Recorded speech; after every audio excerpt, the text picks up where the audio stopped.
This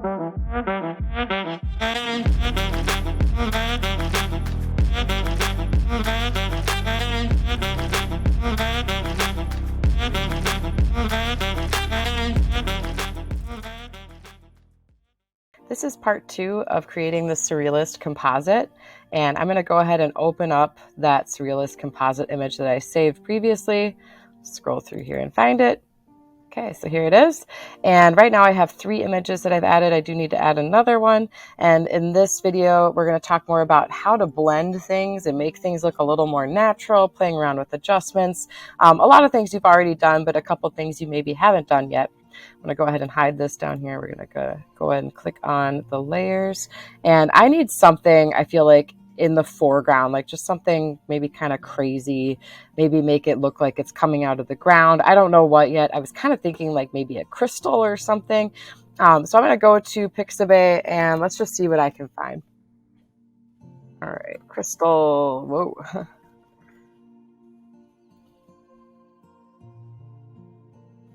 Again, ignoring that top row, I'm just going to go down here and see what I could find.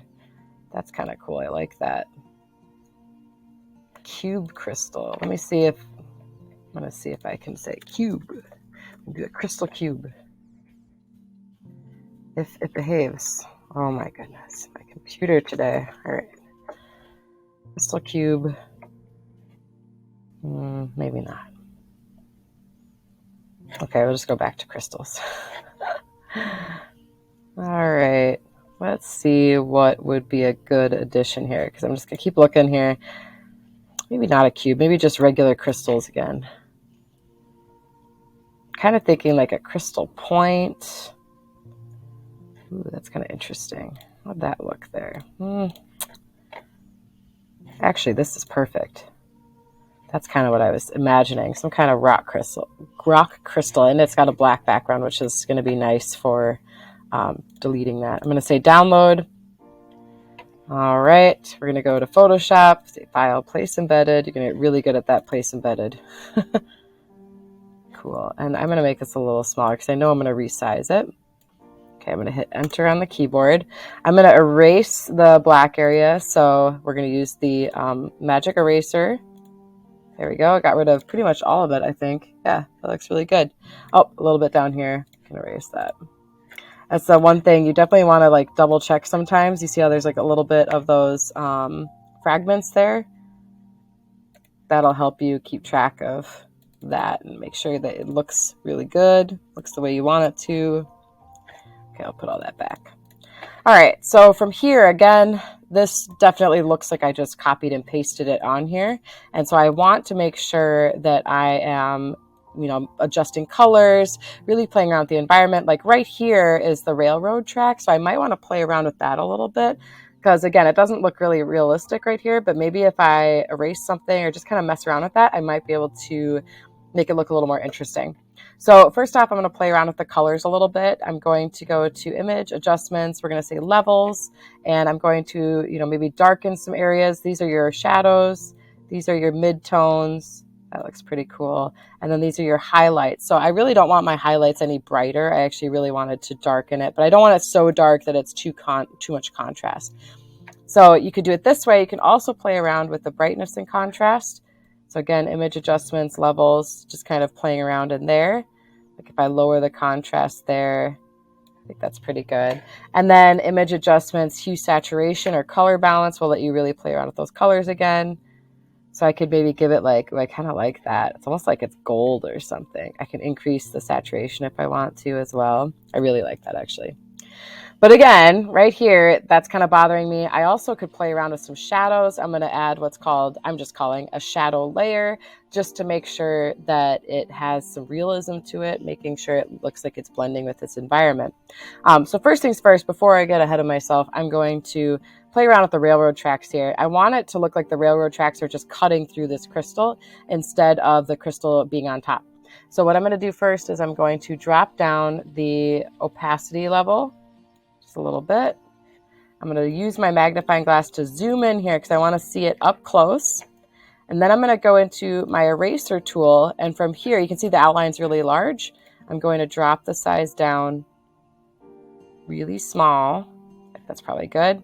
Make sure my hardness is 100% because I don't want a soft edge on this.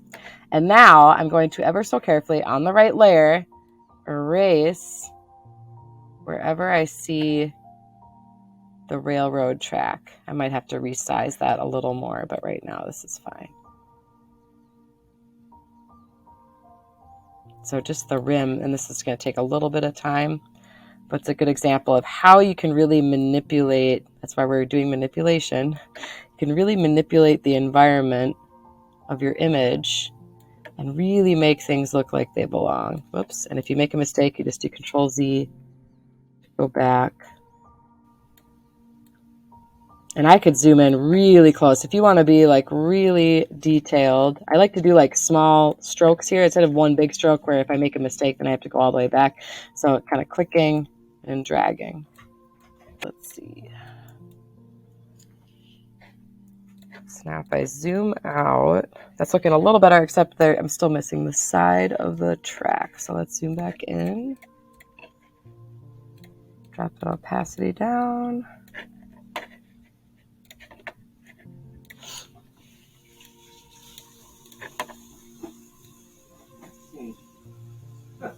There we are. Now I know that the edge goes to about there.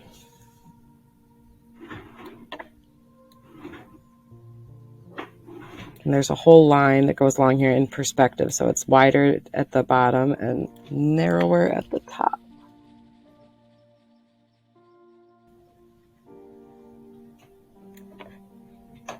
Okay, that's definitely better, I think.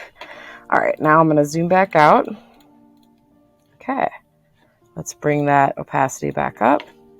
All right, so now from here, I kind of feel like this piece on the edge, I could separate out and maybe make it look like it's crumbling or flip it around or something. So I'll show you what I'm talking about here.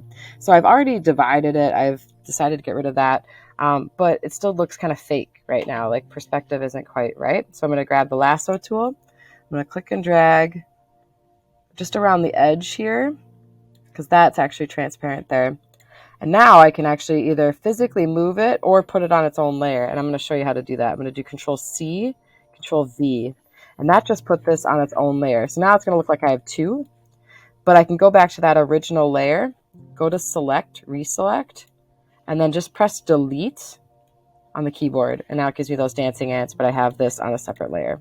To get out of a selection, if you have a selection on and you can't get out of it, you can just say Select, Deselect, or Control D on the keyboard, and it'll get rid of that selection. All right, so now I have this. It was here before. Now I'm just actually going to rotate it. So Control T to rotate. Let's see how this looks. Or like make it look like part of it's in the middle, maybe. Ooh, I like that, actually. Hit Enter on the keyboard.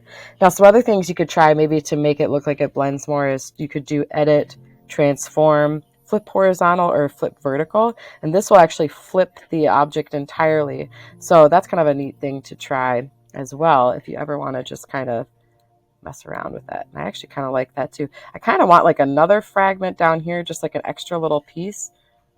Let's see here.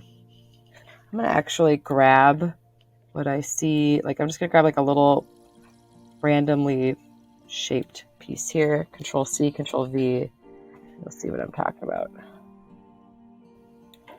I'm going to adjust the lighting on that.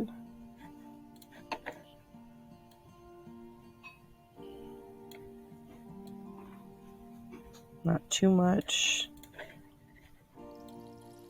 Now I can do Control T and rotate that. I'm going to resize it too. It's almost kind of like they're crumbling. Yeah, and then since I have overlapping, that's going to create the illusion of space and depth and make it look more realistic. So now I can say File, Save. Now at this point I could be done, but I'm going to show you a couple other things just to create more manipulation in your composite. So we're going to do a new layer here. We're going to call this shadow layer. Grab my brush. We're going to just use a normal brush, 0% hardness. We want it to be a soft brush. And I'll do about 120 for my size. So here's where I want to make a shadow on my crystal. And right now I can see in the shadow in the original image, it's to the left because the railroad tracks are going this way, and there's quite a bit of shadow going this way. So it's kind of depending on where your light source is coming from. It may not matter with your image. So I'm going to try and put my shadow this way across the railroad tracks. So I'm going to do just that. Whoops, make sure you have a black selected. There we go. And I'm going to go right on top of everything, including those smaller pieces. It's going to seem kind of weird at first. Go a little bit under here.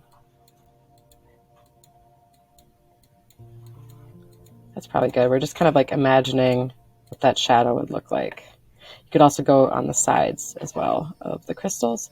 Now I'm going to drop down that opacity just enough so it looks more like a shadow. So see how that's kind of blending in now? I can also go back on top if I need to darken areas and do another layer on top. Let's see what I mean. Drop that. So you can kind of build up your layers as well. Actually, I think I liked it better before. Control Z to go back. All right, not too bad. So now I have the shadow in there. It looks like things are belonging a little more. I might play around with the lighting on the crystal a little more, but I think this is pretty good for now. So from here, let's say I'm done. I'm going to say File, Export. Quick export as PNG. Choose where you're going to save it. I'm just saving it as Surrealist Composite and say Save. And that's it. And you're going to upload this to the Google Classroom assignment. Just make sure you have all 4 images or more. Make sure you're following the assignment requirements. And then if you have any questions, feel free to ask.